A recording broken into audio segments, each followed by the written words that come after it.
My name is Mary D. Boutin. I was 19 years old when I told my family I was moving out, and the way they laughed at me made it clear they didn't see me as a daughter, they saw me as a punchline. When I said it, they didn't do a polite laugh, not even the nervous kind people give when they think you might be joking. No, this was uncontrollable laughter, the kind that steals your breath, like I had just announced the most ridiculous fantasy imaginable. My dad leaned back in his chair and shook his head like he couldn't believe how stupid I was. My mother smiled with that condescending expression she always wore when she thought someone was humiliating themselves. And my sisters, twins, giggled like they were watching the best comedy special of their lives, whispering to each other between bursts of laughter. Then came the insults. "You're a loser. You'll never make it. You won't last a week. You'll come back begging like a stray dog. Honestly, it's a relief you're leaving. One less problem for us." I stood there and said nothing. There was no point in arguing, no point in explaining. Nothing I could say would change their minds because they had already decided I was a joke, and they were enjoying it too much to stop. It started at dinner the night before. I'd been planning my move for months, working quietly, saving money, setting everything up. I'd found a small apartment across town in the actual city, not that miserable little town where everyone stayed trapped in the same cycle, never doing anything with their lives.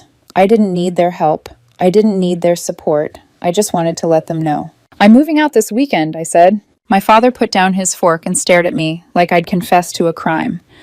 My mother shook her head, unimpressed, then let out a short, sharp laugh through her nose. "With what money?" she asked, like the answer was obvious. "From my business," I said. That was all it took. My sisters burst out laughing first, then my dad scoffed, then my mom covered her mouth like she was trying to hide the laughter but couldn't. "Oh my God," she said, still laughing. "She thinks she's some kind of businesswoman." More laughter, more whispering. My sisters looked at me like I'd said I was going to be an astronaut. I didn't react. I didn't explain myself. That only made them push harder. "You running a business, you can't even take care of yourself. You'll be homeless in a month. People like you don't make it. You're not smart enough.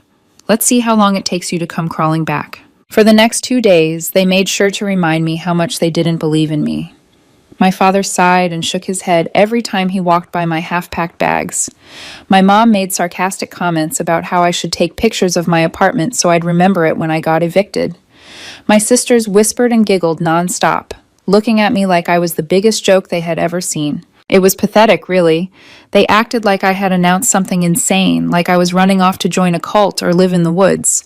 I was just moving to a different part of town, but to them, the idea of me succeeding on my own was the funniest thing in the world. So I didn't argue, I didn't defend myself, I didn't explain. And then the day came. I packed my things, grabbed my keys, and walked out. No big speech, no dramatic exit, no last words. They didn't even say goodbye. The first thing I felt when I left was silence. Not the uncomfortable kind, not the silence that comes when you don't know what to do next. This was the best silence I had ever experienced. No sarcastic comments from my mother, no sighs from my father, no giggles from my sisters. Just me, my packed car, and the road ahead. I moved into a small apartment in the city. Not fancy, but clean, and it was mine. It was strange at first being in a place where no one rolled their eyes at me when I spoke. I could breathe. I could think. I wasn't afraid, because I had my business. It wasn't huge yet, but it was making money. Drop shipping, buying and selling products without ever touching them. I had spent months setting up websites, finding suppliers, figuring out how to market. My family never noticed, because they never bothered to ask. They thought I was wasting time on my laptop, but I wasn't wasting time. I was working nonstop, morning to night, every single day. I barely left my apartment unless I had to. Orders began to come in, then more, then more. And a month later, I did something for myself. I bought a car, not just any car, a brand new 2020 Toyota Camry. It wasn't a sports car, but it was mine, it was new, and it was proof. I took a picture of it, posted it online, and wrote a simple caption. "Hard work pays off. Congratulations on my new ride." That was it. Nothing flashy, nothing pretentious, just something for myself. 30 minutes later, my phone exploded. 30 minutes after I posted that photo, my phone wouldn't stop vibrating. Missed calls, messages, notifications stacking so fast I couldn't even read them in order. My sisters first, then my mom, then, surprisingly, my dad. the same man who hadn't said a single encouraging word to me in years, suddenly wanted to talk. At first, it was disbelief. Is this a joke?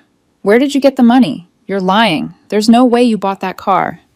I smiled at my screen, not because I wanted revenge, but because I finally saw the truth laid out so clearly it almost felt generous of them. I answered a call from one of my sisters. It's real, I said calmly. I bought it myself. That was probably my mistake, because the second they realized I actually had money, they suddenly remembered I existed. My mom called right after. Her tone was different this time, softer, sweeter, almost warm, but in a way that felt rehearsed. We were just talking about you, she said. You know we really miss you. It's been too long. She missed me now. Not when I left. Not when they laughed me out of the house. Now. My dad sent me one text. Just one. The same man who used to sigh every time he looked at me suddenly wanted to check in. My sisters, the same ones who mocked me constantly, started complimenting my business, asking how I did it, telling me how proud they were. I knew exactly where this was going. 2 days later, the money request started. It began gently, almost cautiously. My mom called first. Her voice was careful, like she was afraid I might hang up if she moved too fast. Not her usual sharp tone, not her sarcasm. It was obviously fake, and I knew it even before she got to the point. Mary, darling, she said, how have you been? I just wanted to check in and see how you're doing. She wanted to check in now. I've been good, I replied. Business is good. Oh, that's wonderful, honey, she said quickly. You've always been so smart. I always knew you had potential. That almost made me laugh. She sighed dramatically. Listen, I don't want to stress you out, but things have been a little tough around here. Your dad's hours have been cut and the bills are piling up. It's been so hard, Mary. We just need a little help. Nothing crazy, just a little. There it was. She kept going when I didn't respond. You're doing so well now, and $2,000 isn't much to you, is it? I mean, with your new car and everything. So now I had money. I didn't say yes. I didn't say no. I just said I'd think about it. That seemed to satisfy her for the moment. Then my dad called, which was rare. He didn't say hello. He didn't ask how I was. He went straight to the point. Listen, kid. Your mom's been worried sick. We have to handle things as a family. If you have money, you should help us. That's what family does. Family, that word again. Then my sisters chimed in, not even pretending to be nice. You should be grateful we raised you, one of them texted. We put up with you for 19 years. The least you could do is help us out. Put up with me, like I was some burden they carried. The other one texted right after. Mom and Dad did everything for you. You're so selfish. You can't just disappear and leave us to struggle. I stared at my phone for a long time. Just a month ago, these same people were laughing at me, telling me I was nothing. Now, because I had a car, because they thought I had money, I was suddenly responsible for them. I finally replied with 4 words. I'll think about it. They seemed satisfied with that answer, but I had already made up my mind. I wasn't giving them a single cent. And when they realized that, things got ugly.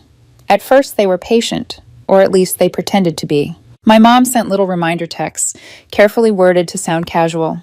Hey, sweetheart, just checking in. Any update on what we talked about? Then another a few hours later. No pressure at all. I know you're busy. We're just trying to figure things out over here. Every message ended with some version of "we're so proud of you," like flattery might soften me into opening my wallet. Then my dad followed up. You said you'd think about it. It's been a week. My sisters weren't as subtle. Wow, can't believe you're actually being this selfish. Guess money really did change you. I ignored most of it. I had nothing to say to people who only heard what they wanted to hear. Then, out of nowhere, my mom called, sounding frantic. I let it ring a few times before answering, just long enough for the panic to settle into her voice. Mary, I didn't want to tell you this, she said, already crying. But we're in serious trouble. I had to take out a loan a while back, and now they're demanding the money. If we don't pay it by next week, we could lose everything. Her voice shook just enough to sound believable. If I didn't know her better, I might have fallen for it. How much? I asked, already knowing I wasn't sending a dime. 5,000, she said immediately. No hesitation. Please, Mary. I wouldn't ask if it wasn't serious. 5,000. Just a week ago, it was 2. Now it had more than doubled. I told her I'd get back to her and hung up, but something about the whole story felt wrong. Too smooth.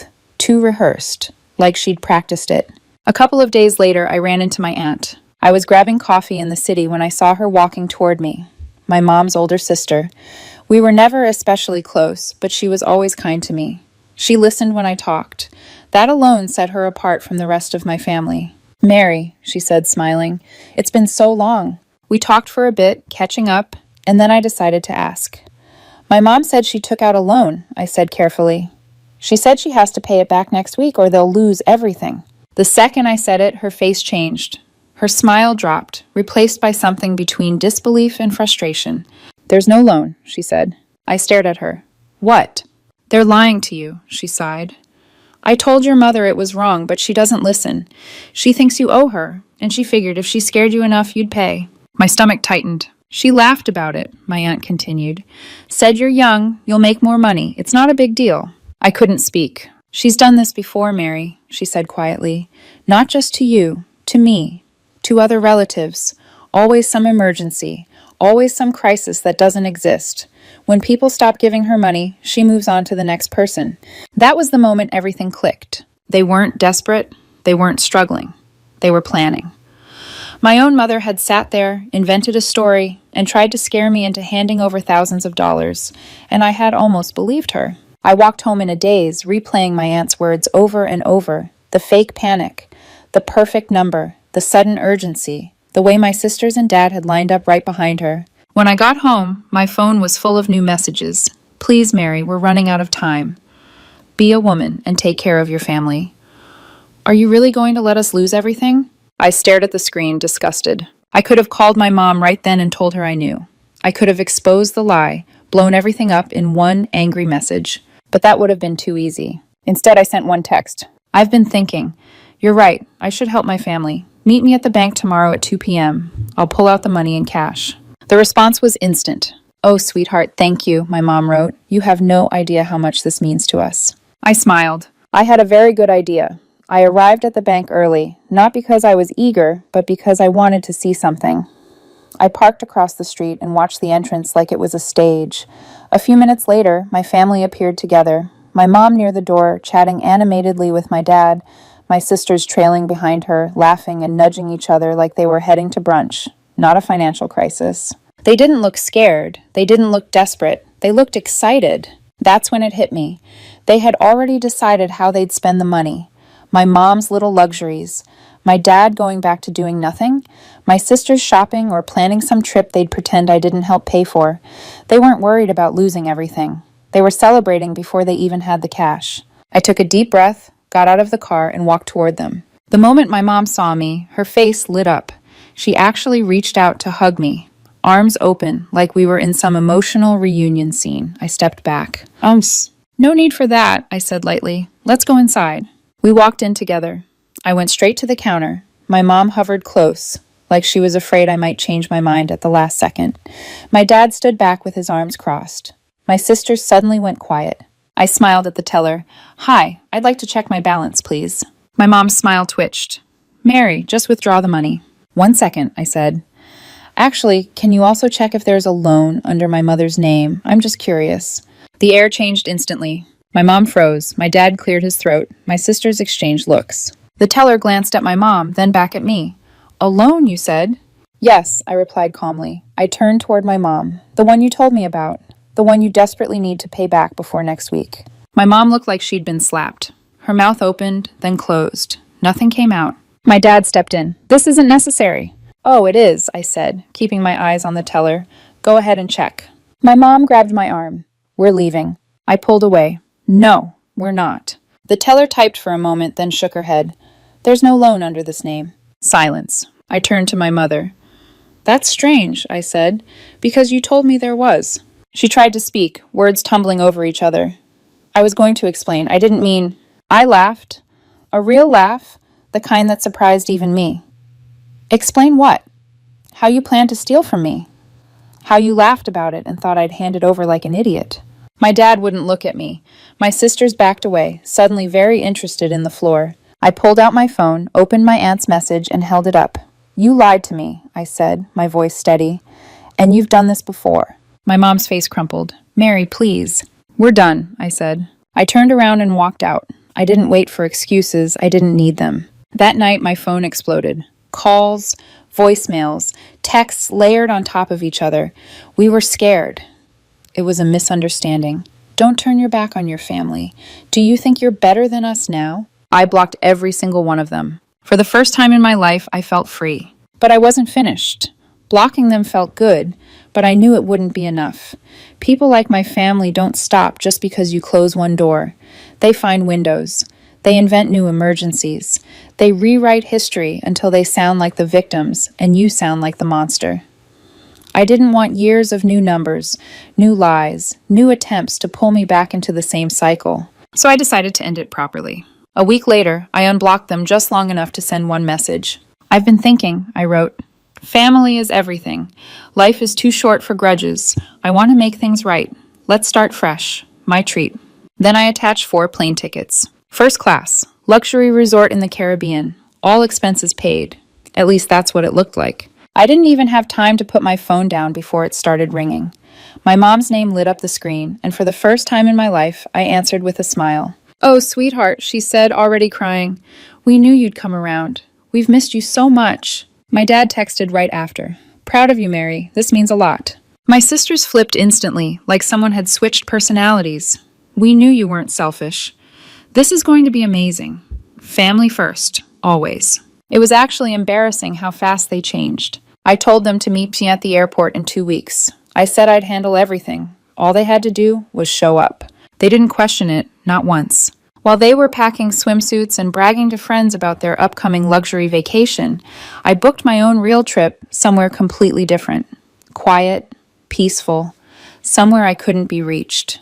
The day arrived. I was already sitting by the ocean on my actual vacation when the messages started coming in. "We just got to the airport. This place is huge. Where are you? We can't find you." I didn't reply. An hour later, the tone shifted. "They're saying the tickets aren't real." "Mary, what did you do?" Then the calls started. Angry, panicked, humiliated. They had gone to check in with bags packed, dressed for a luxury getaway, only to be told the tickets were canceled. Not fake, canceled. Because I had booked them and refunded every single one. They stood there in the airport, surrounded by strangers, realizing too late that they'd been played. The voicemails were unhinged, screaming, crying, threats, accusations. "You humiliated us. How could you do this to your own family?" We looked like idiots. I took a sip of my drink and watched the waves roll in. Then I sent one final message. I figured it was only fair. After all, lying to family is just what we do, right? I blocked them, forever. That should have been the end of it. For a while, it was. They raged. Then they guilt-tripped. Then they tried fake kindness. I ignored everything. Eventually, the messages stopped. Months passed. My business kept growing. I moved into a better apartment. I bought an even nicer car. Life felt stable in a way it never had before. Then one day, I got a message from an unknown number. It was my youngest cousin. "I thought you should know," she wrote. "Your parents have been telling everyone you stole from them and abandoned the family." I laughed out loud. I called my aunt, and she sighed like she'd been expecting it. "They're playing the victims," she said. "Most people know what they're like, but they're trying to make you the villain." I didn't confront them. I didn't defend myself. I didn't explain. They could tell whatever story they needed to survive their own choices. Years later, I heard through my aunt that my parents had dug themselves deep into debt. My dad lost his job. My mom burned through whatever money they had left. My sisters never really went anywhere. One still lived at home. The other barely scraped by. They spent so much time scheming and manipulating that they never built anything of their own. And me. I was thriving. I had a real life, a real career, real success. And the best part of all, I didn't owe them a single thing. In the end, they laughed at me when I left at 19, but I got the last laugh.